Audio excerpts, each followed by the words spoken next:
Hello, bonjour à tous, bienvenue dans cette nouvelle vidéo In My Mailbox. Ça fait un petit temps que j'en ai plus fait, on est déjà le 15 mars et je vous ai toujours pas fait de celui de février, donc on commence tout de suite. Comme pour les autres mois, je vais commencer par vous parler des livres qui n'ont pas encore fait l'objet de ces lundis que lisez-vous. Ce sera plus simple. Donc il y a Murmure souterrain, c'est le 3e tome du dernier apprenti sorcier de Ben Aronovitch, publié aux éditions Nouveau Millénaire. C'est ma lecture en cours, donc je vous en reparle lundi, mais donc c'est la 3e aventure de Peter Grant, l'agent qui travaille dans une brigade spéciale dédiée au surnaturel, et qui donc va devoir faire une petite enquête dans le métro cette fois. Voilà, pour l'instant c'est beaucoup mieux que le 2 qui m'avait un peu déçu. On retrouve tous les ingrédients qui ont fait que le 1 était vraiment une très très bonne lecture. Ensuite, en comics, il y a donc eu le 17e tome de Walking Dead qui s'appelle donc Terrifiant, de Robert Kirkman et Charlie Adler, toujours chez Delcourt. Et voilà, faut toujours que je me mette à jour dans cette saga, donc si vous ne connaissez pas, temps de vous y mettre, mais je pense que c'est de plus en plus connu. Donc c'est une histoire de survie d'un petit groupe de survivants donc parmi dans un monde qui est rempli de zombies. Donc il y a toute l'histoire de la survie, mais également des relations humaines qui se détériorent peu à peu au fil du temps, vu qu'on perd un peu l'espoir de revenir un jour à la vie normale. Alors, hop, Mémoire d'un quartier, tome 1, Laura et Antoine, de Louise Tremblay-Dessiambre. Donc c'est des chroniques familiales qui se déroulent à Montréal. Donc ce premier tome se déroule dans les années 50. J'ai très envie de le lire, on va bientôt le commencer avec Mademoiselle Braise et Ajar. Je pensais faire mars début avril, donc j'ai vraiment hâte de m'y faire. J'aime beaucoup le format très souple, les pages très fines. Donc voilà, je sais pas, moi je trouve ça bien. Voilà, voir c'est une saga qui s'est vendue à plus de 400 000 exemplaires, qui est vraiment un best-seller en fait au Québec. Donc hâte de voir un petit peu ce que ça donne, et ça m'aidera à rajouter une destination à mon challenge Globe Readers.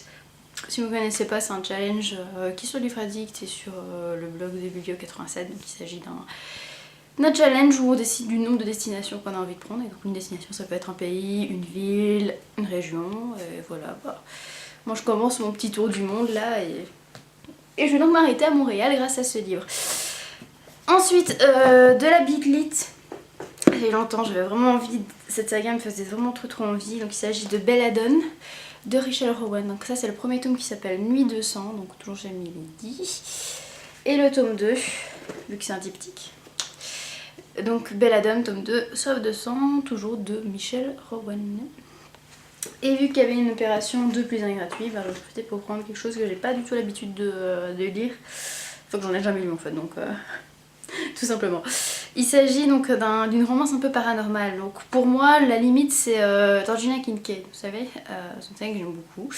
Mais je sais que s'il y a une saga où il y a plus de scènes sensuelles, etc., que dans Georgina Kincaid, ça risque de vraiment me saouler. Donc je vais un peu voir ce que ça donne.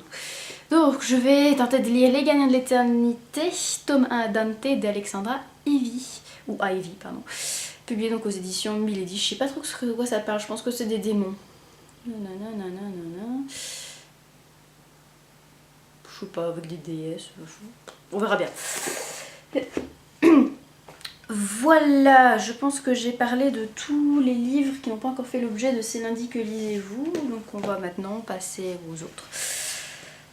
Beaucoup plus rapidement. Donc il y avait également donc, dans ma palle Les Chroniques de la Tour, tome 1, La Vallée des Loups de Laura Gallego Garcia, que j'ai beaucoup aimé, je vous en reparle lundi, mais voilà, une très bonne lecture jeunesse, une bonne lecture fantasy également.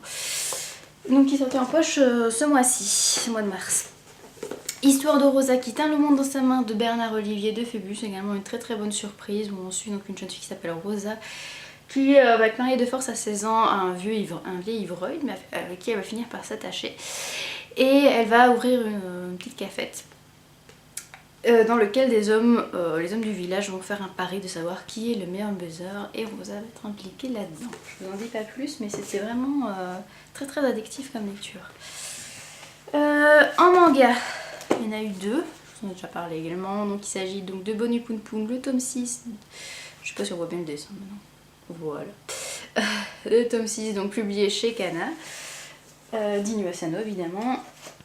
Et Princesse Jellyfish, tome 7 de Akiko Higashimura, publié donc chez Delcourt dans leur collection Akata. Voilà pour tous les livres papier. En numérique, donc je vous en parlais du journal d'un écrivain sans succès de Jean Fabien, qui est vraiment mon flop de février. Je vais vous écrire mon avis ce week-end, mais ça l'a pas fait du tout. Donc on suit un écrivain qui nous raconte toute sa petite vie, donc sa petite vie sentimentale, sa petite vie professionnelle, et qui passe pas beaucoup de temps à écrire finalement. C'est à la base un roman humoristique, mais moi j'ai pas ri, donc ça l'a pas fait. Tout simplement. La boîte de Schrödinger, saison 2 de Jacques Fuente-Alba, donc un recueil de nouvelles fantastiques qui part un petit peu dans tous les sens, enfin pas qui part dans tous les sens mais qui arbore plusieurs termes, et c'est pas mal du tout. Émile Delcroix et l'ombre sur Paris, donc ça je vais vous en parler plus lundi vu que c'était une de mes lectures de la semaine. Donc petit roman steampunk dans lequel on suit Émile qui est un jeune artiste et qui va perdre en fait sa muse. Sa muse c'est quoi? C'est un moment les artistes qui ont un peu un pouvoir magique dans cette histoire, dessinent sa muse, donc c'est-à-dire que c'est un peu le dessin parfait, je pense, quelque chose comme ça, et donc elle va se matérialiser, sa muse. Donc une muse ça peut être une petite fée, un petit loup, un petit hibou par exemple. Et donc on va lui voler sa muse, et sa muse c'est très importante pour développer son talent. Je sais même pas s'il peut survivre sans elle.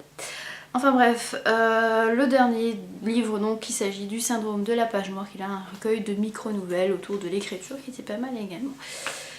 Voilà, c'est tout pour le In My Mailbox de février. Comme vous voyez, j'ai pas du tout respecté mon objectif d'acheter très peu ce mois-ci parce que je savais que le mois de mars allait être très difficile pour ma palle vu qu'il y a beaucoup de festivals, de salons, etc.